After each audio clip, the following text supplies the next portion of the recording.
Brand സ്റ്റോറിയുടെ founders journey എന്ന സെഗ്മെന്റിലേക്ക് എല്ലാവർക്കും സ്വാഗതം. നൈക്ക് ഒരു സ്വപ്ന സാക്ഷാത്കാരത്തിന്റെ കഥ.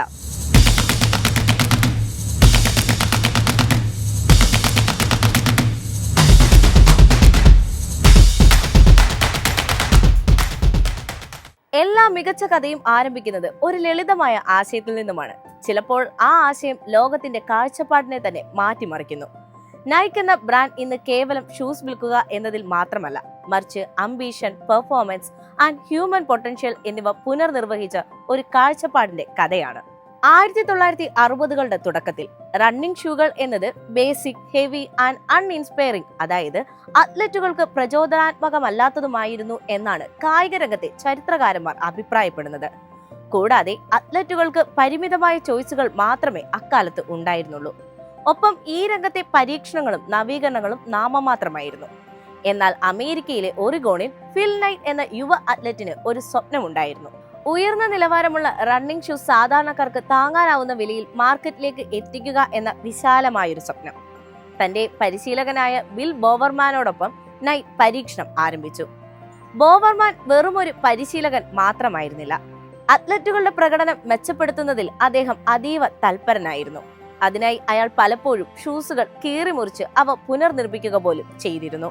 1964 ഇരുവരും ചേർന്ന് ബ്ലൂ റിബൺ സ്പോർട്സ് എന്ന പേരിൽ ഒരു കമ്പനി സ്ഥാപിച്ചു. ട്രാക്ക് മീറ്റുകളിൽ തങ്ങളുടെ കാറിന്റെ ഡിക്കിയിൽ ഷൂസുകൾ അടുക്കി വെച്ച് വിൽക്കുന്ന തരത്തിലാണ് അവർ കച്ചവടം തുടങ്ങിയത്. അക്കാലത്ത് വലിയ ഓഫീസുകളോ മാർക്കറ്റിംഗ് ടീമോ ഒന്നും അവരെ പിന്തുണയ്ക്കാൻ ഉണ്ടായിരുന്നില്ല. അവർ മൂലധനമായി കൂടെ കൂട്ടിയത് ആത്മവിശ്വാസം മാത്രമായിരുന്നു. 1971 ആയപ്പോഴേക്കും അവർ സ്വന്തമായി ഒരു ഐഡന്റിറ്റി സൃഷ്ടിക്കാൻ തീരുമാനിച്ചു. ഒരു പുതിയ പേര് കണ്ടെത്തണം, ഒരു പുതിയ ഐഡന്റിറ്റി. ആ അന്വേഷണം ചെന്ന് അവസാനിച്ചത് വിജയത്തിന്റെ ഗ്രേറ്റ് ദേവതയിൽ ആണ്. ആ പ്രചോദനം ഉൾക്കൊണ്ടുകൊണ്ട് അവർ തങ്ങളുടെ ബ്രാൻഡിനെ നൈക്ക് എന്ന് വിളിച്ചു. കരോലിൻ ഡേവിഡ്സൺ എന്ന ഡിസൈൻ വിദ്യാർത്ഥി ചലനത്തിന്റെയും വേഗതയുടെയും വിജയത്തിന്റെയും പ്രതീകമായ ഐക്കണിക് സ്യൂഷ് ലോഗോയും സൃഷ്ടിച്ചു. അതും വെറും $35. ഈ ലളിതമായ ലോഗോ ലോകത്തിലെ ഏറ്റവും തിരിച്ചറിയാവുന്ന ചിഹ്നങ്ങളിൽ ഒന്നായി മാറുമെന്ന് അന്നവർ പോലും ചിന്തിച്ചു കാണില്ല.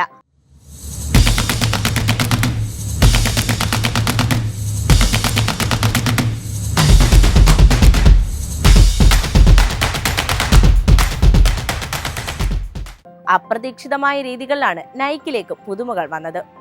ഒരു ദിവസം രാവിലെ ബോവർമാൻ ഒരു വാഫിൾ അയണിലേക്ക് നോക്കി നിൽക്കുമ്പോൾ ഒരു ആശയം തോന്നി. അതായത് ഷൂവിന്റെ ഗ്രിപ്പിനായി ആ ഡിസൈൻ ഉപയോഗിച്ചാലോ എന്ന്. അങ്ങനെ അദ്ദേഹം ഇരുമ്പിലേക്ക് റബ്ബർ ഒഴിച്ചു ചേർത്തുകൊണ്ട് ആദ്യത്തെ വേഫിൾ സോൾ സൃഷ്ടിച്ചു. അത് ഭാരം കുറഞ്ഞതും ഈട് നിൽക്കുന്നതുമായിരുന്നു. അങ്ങനെ സ്പോർട്സ് ഷൂ രംഗത്ത് പുതിയൊരു വിപ്ലവം പിറന്നു. നൈക്ക് അങ്ങനെ കേവലം ഷൂസ് വിൽപ്പന നടത്തുന്ന കമ്പനി എന്ന മേൽവിലാസത്തിൽ നിന്നും പെർഫോമൻസ് വിൽക്കുന്ന കമ്പനി എന്ന ഖ്യാതിയിലേക്ക് വളർന്നു. അത്ലറ്റുകൾ നൈക്ക് ധരിക്കാൻ തുടങ്ങിയതോടെ ബ്രാൻഡും വളർന്നു തുടങ്ങി. ഓട്ടക്കാർ അവരുടെ ഷൂസ് നൽകുന്ന സുഖ സൗകര്യങ്ങളിൽ സംതൃപ്തരായി. പ്രൊഫഷണലുകൾ ഡിസൈനിനെ വിശ്വസിച്ചു. പതുക്കെ നൈക്ക് ഒരു ചെറിയ സ്റ്റാർട്ടപ്പിൽ നിന്നും സ്പോർട്സ് ഷൂ ഇൻഡസ്ട്രിയിലെ ഭീമനായി വളരാൻ തുടങ്ങി. എന്നാൽ യഥാർത്ഥ വഴിത്തിരിവ് ആരംഭിക്കുന്നത് 1980കളിലായിരുന്നു. 1984 നൈക്ക് ധീരമായ ഒരു നീക്കം നടത്തി.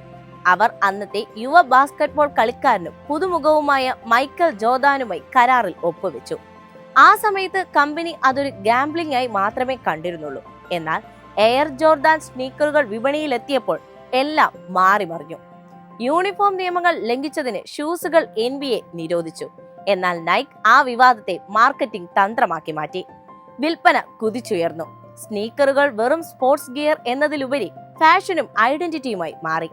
അങ്ങനെ നൈക്ക് എന്ന ബ്രാൻഡ് ഒരു സംസ്കാരം പോലും സൃഷ്ടിച്ചു എന്ന് പറയാവുന്ന നിലയിലേക്ക് വളർന്നു. നൈക്കിന്റെ സ്വാധീനം ബാസ്കറ്റ്ബോളിന് അപ്പുറത്തേക്കും വ്യാപിച്ചു. ഫുട്ബോൾ മൈതാനങ്ങൾ മുതൽ ടെന്നീസ് കോർട്ടുകൾ വരെ, ഒളിമ്പിക് ട്രാക്കുകൾ മുതൽ തെരുവ് ഫാഷൻ സംസ്കാരം വരെ അതൊരു ബ്രാൻഡ് മികവിന്റെ പ്രതീകമായി മാറി.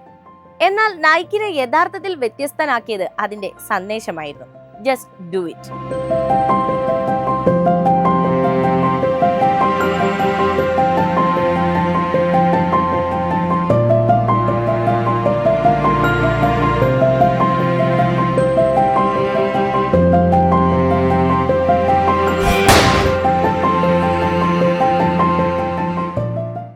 1988 നൈക്ക് തലമുറകളിൽ നിന്നും തലമുറകളിലേക്ക് വ്യാപിക്കുന്ന തരത്തിൽ ഒരു മുദ്രാവാക്യം അവതരിപ്പിച്ചു: ജസ്റ്റ് ഡു ഇറ്റ്.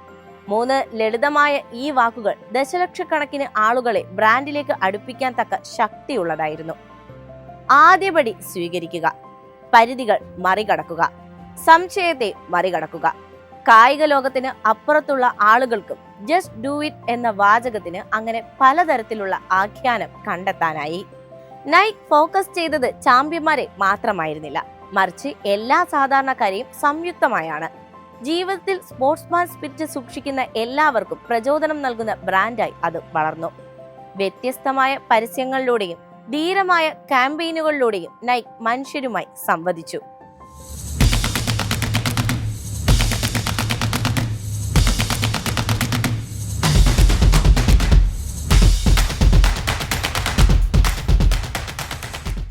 ഇന്ന് നൈക്ക് സ്പോർട്സ് വെയർ രംഗത്തെ ഒരു ആഗോള ഭീമനാണ്.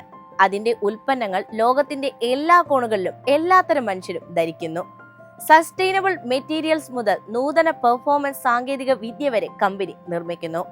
അതിന്റെ നൂതന കണ്ടുപിടുത്തങ്ങൾ സ്പോർട്സിന്റെ കാതലായ ആശയം അതേപടി തുടർന്നുകൊണ്ട് ഭാവിയെ പുതിയ തലത്തിൽ രൂപപ്പെടുത്തുന്നു. ഒരു കാർട്ടൺ ബിസിനസ്സിൽ നിന്നും ഒരു ആഗോള പ്രസ്ഥാനമായി വളർന്ന നൈക്കിന്റെ കഥായാത്ര ഒരു സന്ദേശമാണ്. മഹത്തായ പ്രസ്ഥാനങ്ങളുടെ ഏറ്റവും വലിയ മൂലധനം അവരുടെ ആത്മവിശ്വാസമാണെന്ന മഹത്തായ സന്ദേശം. അതുകൊണ്ട് തന്നെ പുതിയ വലിയ സ്വപ്നം കാണുന്നവരോട് നൈക്കിന് ഒന്നേ പറയാനുള്ളൂ: ജസ്റ്റ് ഡു ഇറ്റ്.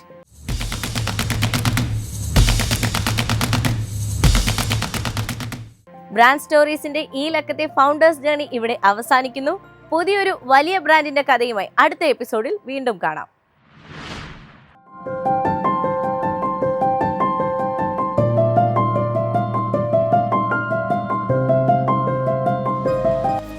എളുപ്പത്തിൽ സമ്പാദ്യം വളർത്താം. ഇന്ന് തന്നെ മൈഫിൻ TV ആപ്പ് ഡൗൺലോഡ് ചെയ്യൂ.